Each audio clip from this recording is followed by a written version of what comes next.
آج امیر لوگ کا ایمان ختم ہو چکا ہے، اپنے آپ پیسہ ہے تو سمجھتا بہت کچھ میرے پاس ہے۔ تم سے بڑے بڑے رئیس کو کیا بھی آئے، کبھی آپ قارون کو بھی پڑھ لینا۔ قرآن میں قارون کا ذکر کیوں کیا گیا ہے؟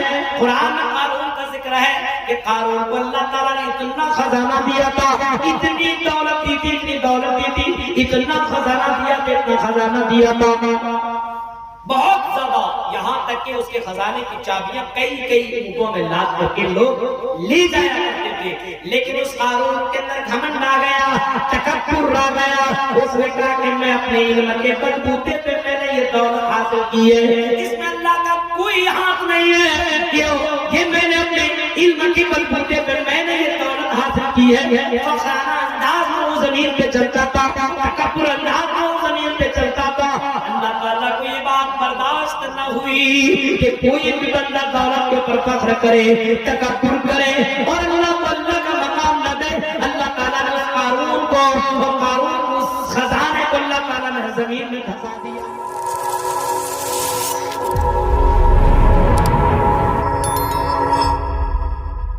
قرآن کی آیتیں پڑھتا جا رہا ہوں، قرآن کی آیتیں سنتے چلے جاؤ اور قرآن کی آیتوں کے اوپر عمل کرتے چلے جاؤ۔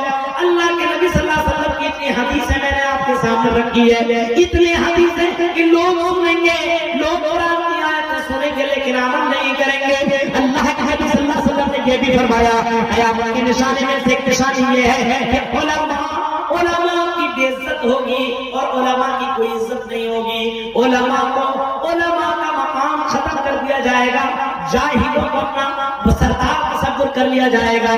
اللہ کے نبی صلی اللہ علیہ وسلم نے کبھی اس انداز سے آپ نے فرمایا، ایک زمانہ ایسا آئے گا، ایک زمانہ ایسا آئے گا کہ لوگ دنیا کے اندر اس طریقے سے جئیں گے کہ کبھی ان کو مرنا نہ ہوگا۔ بڑی بڑی بلڈنگیں بنائیں گے، بڑی بڑی بلڈنگیں بنائیں گے۔ آج دیکھیے بڑی بڑی بلڈنگوں بنانے کے بارے میں لوگ کتنے زیادہ 24 گھنٹہ محنت کر رہے ہیں، یہ گھر بنا رہا ہوں، یہ گھر بنا رہا ہوں۔ اے میرے بھائی، دنیا کا گھر تو بنا رہا ہے لیکن آخرت کا بھی گھر بنا لے۔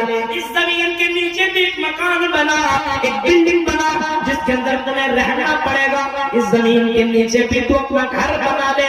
اللہ کے رسول صلی اللہ علیہ وسلم چاہتے تو سونے کا گھر بنا لیتے، لیکن اللہ کے رسول صلی اللہ علیہ وسلم نے فرمایا، آپ نے فرمایا، مالی ولی دنیا، مجھے مال اور دنیا سے کیا مطلب ہے، مجھے مال اور دنیا سے کیا مطلب ہے۔ تو قیامت کی بہت ساری نشانیاں ہیں جو ہمارے سامنے واضح ہے، لیکن ہمیں اپنے آپ کو بدلنے کی ضرورت ہے، چینجنگ کرنے کی ضرورت ہے۔ ہمیں سمجھنا چاہیے یہ ساری چیزیں واضح ہو چکی ہیں، قیامت کبھی بھی آ جائے گی، لیکن ہم نے قیامت کی کیا تیاری کی۔ ایک آدمی آیا اللہ کے رسول کے پاس اور سوال کرنے لگا، متسا اے اللہ کے نبی، یہ بتائیے قیامت کب آئے گی؟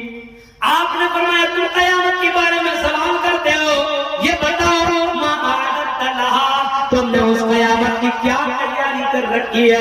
جس قیامت کے بارے میں تم سوال کر رہے ہو، اس قیامت کی تم نے کون سی تیاری کر رکھی ہے؟ اگر قیامت آ گئی تو کیا تم اس قیامت سے اپنے آپ کو بچا پاؤ گے؟ اللہ کے یہاں جاؤ گے تو کیا زندگی کا حساب بھی پاؤ گے؟ بتاؤ بتاؤ۔ اس نے کہا کہ اللہ کے رسول، بس میں اللہ اور اس کے رسول سے محبت کرتا ہوں، نماز پڑھتا ہوں بس، اور بہت زیادہ تو میں نے تیاری نہیں کی ہے۔ اللہ کے رسول سے مجھے محبت ہے اور اللہ کے رسول کے قانون کے مطابق میں زندگی کاٹ رہا ہوں۔ آپ نے فرمایا، انت مع من احببت، تم جس کے ساتھ محبت کر رہے ہو اسی کے ساتھ کل قیامت کے دن اٹھائے جاؤ گے۔ اس وجہ سے قیامت کی تیاری کرتے چلے جاؤ، قیامت کی تیاری کرتے چلے جاؤ۔ میرے بھائیوں، کب مر جاؤ گے اس خبر میں چل جاؤ گے، کب سڑ جاؤ گے، گل جاؤ گے، کوئی نہیں جانتا۔ کب ہماری موت ہوگی، اتنے دور کی مسافت طے کرنے کے بعد، سفر کرنے کے بعد آپ تک پہنچتا ہوں، یہ دعائیں پڑھ کر کے نکلتا ہوں کہ اللہ تو ہی میرا مددگار ہے، میں اپنے بیوی بچے کو چھوڑ کر کے نکل رہا ہوں۔ اے اللہ، حالات بہت برے ہیں، آج علماء کے پر نظر لگی ہوئی ہے، آج علماء کو کڈنیپ کرنے میں لوگ لگے ہیں، علماء کو ٹارگٹ بنایا جا رہا ہے، اس امت کے دو طبقے کو ٹارگٹ بنایا جا رہا ہے، ایک علماء کو ختم کرنے کی سازش چل رہی ہے اور دوسرا طبقہ امیر طبقہ کو ختم کرنے کی کوشش کی جا رہی ہے۔ آج امیر طبقہ تو بک رہا ہے، اس کا ایمان ختم، اس کا دھرم ختم ہو گیا ہے۔ آج پیسہ ہے لیکن ایمان نہیں ہے، اس کے پاس اللہ کی راہ میں خرچ کرنے کے لیے پیسے نہیں ہے،